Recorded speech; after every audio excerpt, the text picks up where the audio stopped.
Bom dia, pessoal. Vou mostrar pra vocês aqui esses quatro filhotinhos. E aqui tá o pai. Quem acompanha meus vídeos aí sabe que eu já filmei esse casal.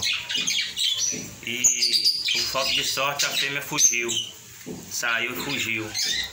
Aí ele ficou sozinho, o pai, desses filhotes. Mas ainda bem, graças a Deus, que ele tá tratando os filhotes. Aí eu tirei aqui agora para me limpar a ninheira, botar uma raspa de madeira nova. E ele tá tratando deles.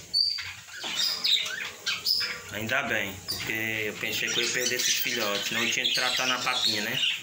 Mas ele tá tratando. É um bom pai isso aí, viu? Olha ele aí, ó. Esse macho alerquinho. Muito bom.